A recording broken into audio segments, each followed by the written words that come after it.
à tous et bienvenue sur Booster à la chaîne. Alors on se retrouve cette fois-ci, toujours Ice Cream et Marek, pour ouvrir un petit pack d'avant-première. Que voici, donc on avait déjà ouvert un petit pack comme ceci sur la chaîne. D'ailleurs, je vous avais invité à me proposer vos idées de construction de deck, même si en fin de compte j'avais dit que je me retiendrais, mais j'ai quasiment donné toutes les pistes au moment de l'ouverture, donc bref. Mais c'est plutôt sympathique. Donc celui-ci, pour le coup, vu que Ice Cream n'a pas pu en ouvrir, bah voilà, je te laisse le déballer. Amuse-toi parce que la boîte est quand même très sympathique. Jolie, ouais. C'est vrai qu'elle est vraiment très belle. Si possible, essayer d'avoir des bonnes pioches. Et puis on essaiera de réfléchir 5 secondes à ce qu'on aurait pu construire avec ce pack d'avant-première. Ok. Donc on rappelle que dedans il y a 6 boosters ainsi qu'une carte promo d'avant-première qui est en fait une rare ou mythique aléatoire de l'extension. Forcément en foil avec la date de l'événement, donc ça c'est plutôt cool. Voilà, en fait le premier défi c'est réussir à ouvrir la boîte. Voilà. Donc si j'ai bien compris, là il y a un petit bouton push hop qu'il faut. Voilà. C'est pour avoir les boosters. Alors moi ce que je te propose c'est que la carte, attends, normalement elle sera de dos, voilà, donc on va se la mettre ici. On la révélera juste après, voilà. Ensuite là on a les... Ah oui, c'est vrai, il y a un petit véhicule à construire. Ouais, donc effectivement, j'avais aussi posté la vidéo sur la construction, j'avais galéré de ouf. Ah oui. Ah ouais, non, mais c'était horrible. Mais c'est super sympathique dans tous les cas. Ensuite, il y a les boosters. Très bien. Il y a un petit dé. Alors cette fois-ci, il est blanc. Ouais, blanc. Il y a toujours le symbole de l'extension. Moi, j'avais eu un bleu. Donc je me demandais s'il y avait que des bleus, vu que le bleu c'est vraiment dans le thème, tu vois. Non, apparemment non. Et chose que j'avais pas vu en fait dans le premier pack, c'est qu'il y a aussi un petit coffre. Il y a un petit coffre. Voilà. C'est tout mignon. Donc tu peux appuyer là pour le refermer, voilà. Et après bah tu mets ce que tu veux dedans. Imagine il y a une surprise dedans.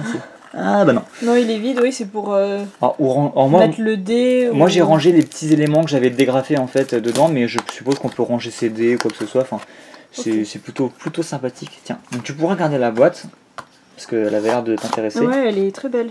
Je la trouve vraiment jolie. Donc on fait quoi? On révèle la carte maintenant ou on révèle à la fin? Bah je dirais on révèle la carte, ensuite on ouvre les boosters. Non, tu préfères je préfère la faire à la fin. Moi. Ok, pour garder le suspense jusqu'au bout. On la fera à la fin, voilà, on la met de côté. Bon allez. Donc on ouvre les boosters? Allez. Bah 3 chacun, je te propose? Ouais. Oh, tu vas-y, je te laisse commencer. Bah je vais prendre les 3 là. Ok, très bien. On va faire simple. Vas-y, je te laisse commencer. Okay. Donc on va essayer de voir ce qu'on aurait pu faire comme jeu.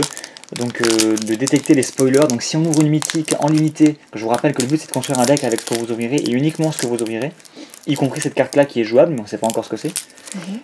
En fait l'idée c'est de faire un jeu. Donc quand vous ouvrez des mythiques dans ce genre d'événement, en général c'est bien de les inclure dans votre deck parce que ça va vous apporter en fait de bonnes choses. Alors ça c'est plutôt pas mal. Alors on rappelle que ce qui vole en général c'est plutôt appréciable en limité. Un petit artefact. Faut vraiment se concentrer sur les créatures. D'accord, bah voilà. Bah là on a plein de créatures donc on a que ça pour l'instant donc c'est plutôt cool. Un petit éphémère. Donc en fait pour gagner du temps, il vaut mieux trier par couleur dès le début en fait parce qu'en fait vous avez... Je suis en train de te dire qu'il faut trier par couleur.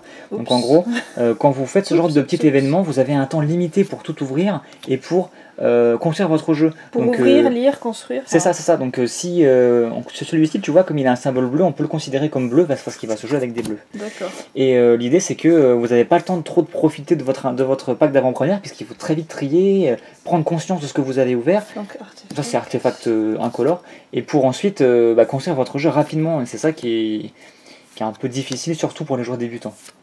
Donc faire attention au reflet, on va pas grand chose là. J'ai pas de meilleure lampe pour l'instant. Donc vas-y, je te laisse continuer. Donc ensuite, noir, on a déjà un tas noir. Rouge. Alors les gold. J'ai fait un tas à part. T'as dévoilé la rare avant que j'arrive à en placer une, mais c'est pas très grave.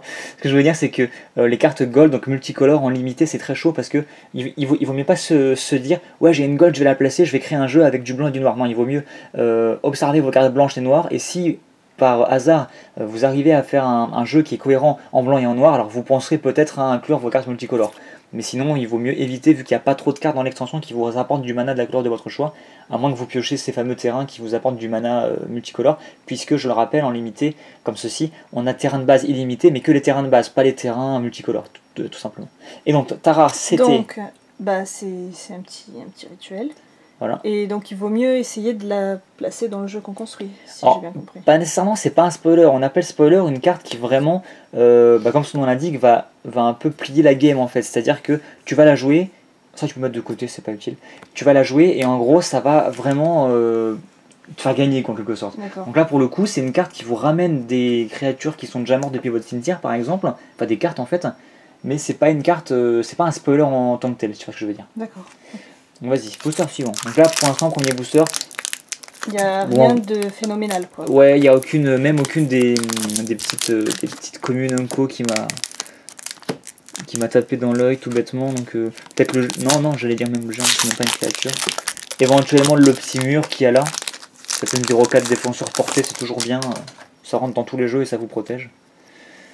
Là, on a une 4-4, c'est déjà plus intéressant, tu vois. Faut que je fasse gaffe au reflet, moi. Bleu, c'est là. Ah mince. Ouais, j'avais pas vu l'artefact. C'est pas grave, c'est pas grave. Donc noir, blanc... Donc voilà, vous triez vos cartes au moment où vous les ouvrez, vous gagnerez en vitesse au moment d'analyser. C'est ça plutôt rouge, tu vois, parce qu'il y a une capacité rouge. Ah oui, j'avais pas vu. Ouais, faut faire attention, petites astuces comme ça. Ça, c'est noir. Ça c'est vert, ouais, ça c'est rouge. Ça c'est rouge, ça c'est vert, ça c'est pas mal 4-4 pareil. Toujours utile en limiter les bonnes petites créatures. Ah, il est trop cool lui, l'as de la botte des vitesses. Ça pareil, ça vole et c'est gros, c'est vraiment bien en limité. C'est vraiment bien, c'est ça qui va vous faire gagner. Et petite rare, et tu auras le droit à la tour d'inavale. Attends, t'es trop pressé. Alors, qu'est-ce que ça fait ça déjà? Oui, en fait, à chaque fois que vous jouez un sort d'éphémère ou de rituel, ça vous donne de l'énergie. Donc en soi, c'est bien. Par contre, en limité, il vaut mieux vraiment se focaliser sur les créatures. Parce que vous n'allez pas avoir 40 éphémères ou rituels intéressants. Du coup, bah, typiquement, une rare qui ne sera pas très utile pour ce paquet scellé. Un terrain et yes. Un petit... Ça, pareil, tu mets de côté. Ensuite, et donc, bah, vas-y, booster. ton dernier booster, il y en a encore 3 autres. On en a après. 6 quand même. Hein. Voilà. Et votre deck doit comporter 40 cartes minimum. On n'est pas des sauvages, on va pas vous forcer à monter un jeu de 60 cartes en moins d'une heure. Sachant que entre les différentes parties, les cartes que vous avez ouvertes et que vous avez mises de côté, vous pouvez vous en servir pour modifier votre deck après chaque partie en fait. Toutes les cartes en fait qui vous restent, qui ne vous ont pas servi à construire votre jeu, c'est votre side. Donc ça vous sert en gros de réserve pour aller faire toutes vos modifications. Ça par exemple, tu vois, 5-7, c'est un petit spoiler, tu vois, en limité. D'accord. Parce que 5-7, tu vois, ça va être très dur à casser, bien qu'il y ait pas mal de cartes qui gèrent les artefacts. Mais c'est toujours intéressant. Beaucoup de blanc pour l'instant. Ouais. On passe au rouge. Ça sent la foil. Hein. Donc bien sûr, si vous ouvrez une foil, c'est cadeau, c'est bonus. Hein, vous pouvez bien entendu l'inclure dans votre jeu. Ça par exemple, c'est pas mal, tu vois, tu peux acquérir le contrôle d'un artefact jusqu'à la fin du tour. Donc en gros, si votre adversaire a un fameux spoiler, un gros artefact, comme la 5-7 là par exemple, et bien vous pouvez lui voler, ça peut être intéressant. Rhinocéros. La petite hyène que tu connais, récepteur démoniaque, c'est bien. Alors justement, pourquoi c'est bien? Ça va vous chercher une carte dans votre deck, tout simplement. Donc si vous ouvrez une mythique, admettons, et ben vous jouez ça avec, et du coup... On peut aller la chercher. Voilà, donc ça renforce les chances de pouvoir utiliser votre mythique, votre grosse carte qui va vous faire gagner à chaque partie, tout simplement. Donc ça c'est intéressant. Oh yes, le Draxer. Il met des grosses baffes. Et derrière, tu auras eu... voilà, on parlait de spoiler de limité, ça c'est juste... ça, c'en est un. Ça, c'en est clairement un, parce qu'une 6-6 vol qui a en plus des effets pour dégager tout le reste et tout, c'est juste fou. Donc ça, c'est une très bonne carte de limité, très très bonne. Faut réussir à la poser, quoi, mais une fois qu'elle est posée, en général, elle fait le café, quoi.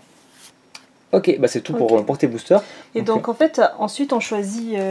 les couleurs à jouer en fonction du nombre de cartes et des spoilers qu'on a eu. Alors, en général, oui, effectivement, si tu as ouvert 3 cartes vertes, tu vas éviter de jouer vert. Ouais. Après, comme tu as pu le voir, les couleurs sont bien réparties dans les boosters, donc on a à peu près autant de cartes de chaque couleur. Non, en général, si on a vraiment de très bons spoilers, admettons l'ancêtre souffle éther, en plus il demande 2 bleus, donc c'est vraiment dommage de passer à côté de cette carte-là, qui est clairement très très très bonne. Donc on va, je pense, tenter là, à première vue, de mettre du bleu du bleu au moins. Et il faut se limiter, je pense, à 2 couleurs pour éviter les problèmes de couleurs. En plus, si on joue 3 couleurs alors que ça coûte 2 mana, c'est un peu difficile. Mais typiquement, voilà, on a déjà 2 bonnes grosses cartes volantes qui vont vraiment aller faire mal. On a le petit pan aussi qui est moins intéressant, mais quand même il est sympa quand même. C'est quand même une 2-4 avec le vol.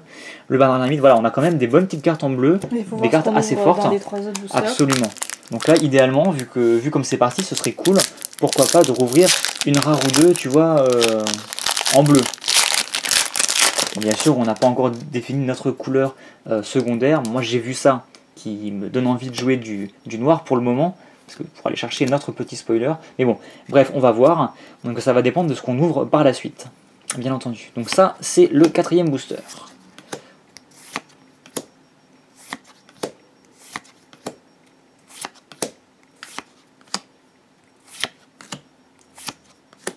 Ça détruit un artefact par exemple, c'est vraiment pas mal, vu qu'il y a beaucoup d'artefacts, si vous jouez vert, ça peut être intéressant à rentrer, en éphémère en plus. On commence les Unco. On commence les Unco, une bonne petite blanche, une bleue volante encore, donc ça c'est intéressant.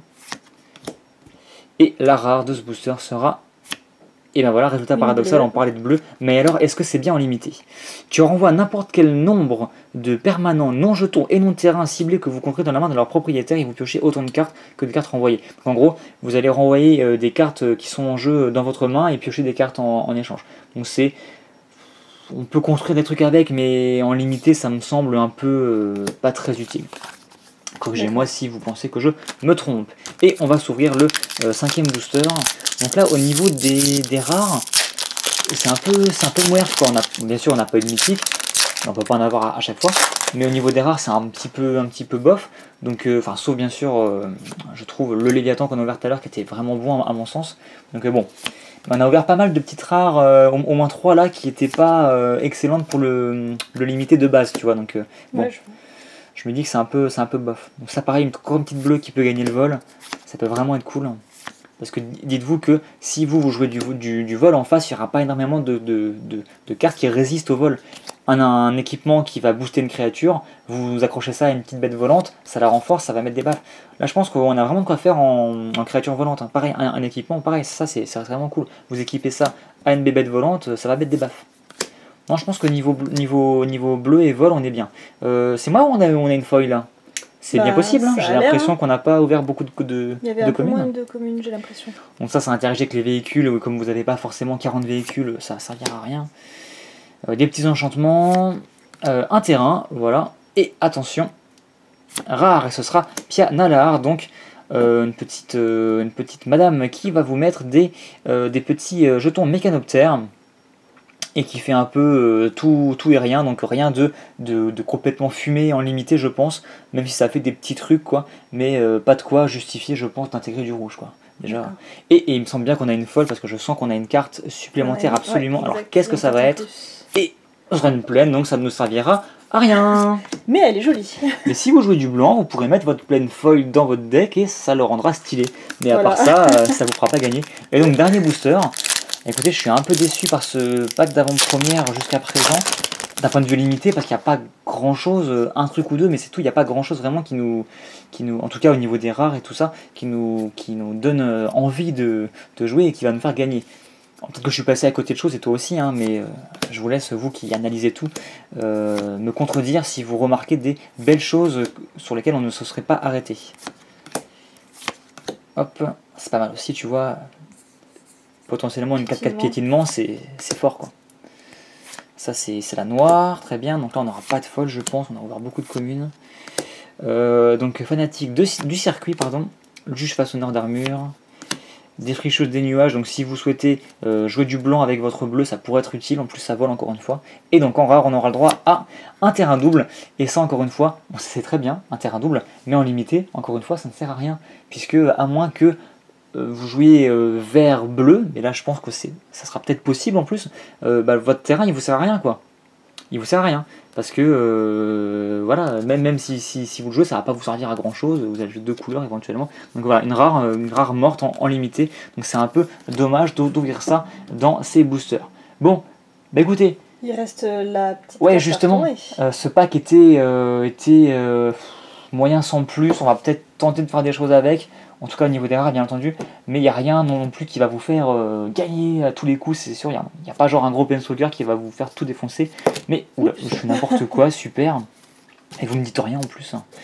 Par contre effectivement on a gardé le suspense jusqu'au bout, on a donc c'est ou une rare ou une mythique de l'extension. C'est forcément une rare ou une mythique? Absolument, et elle est forcément foil avec la date de l'événement, donc la date de l'avant-première. Est-ce qu'elle va beaucoup nous servir ou pas, ou est-ce qu'on va juste continuer à pleurer? Attention, c'est eh bien c'est une volonté insidieuse, donc une carte bleue. Donc là on pensait jeu bleu, donc c'est cool. Donc là c'est sûr, on va jouer bleu.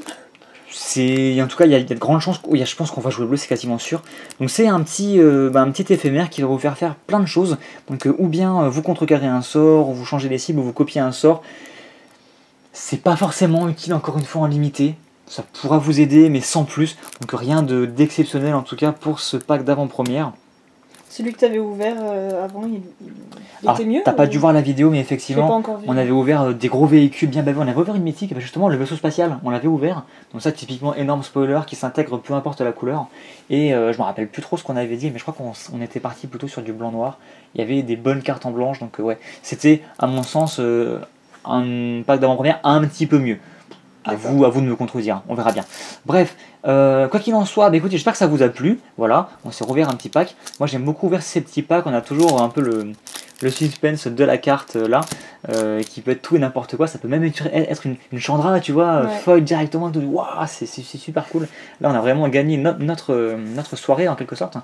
Écoutez, j'espère que ça vous a plu. On se retrouvera très prochainement pour d'autres ouvertures, pour les extensions futures bien sûr, puis aussi on va faire un peu de Pokémon et Yu-Gi-Oh et de Force of Will quand même, parce qu'on fait pas que du Magic sur la chaîne.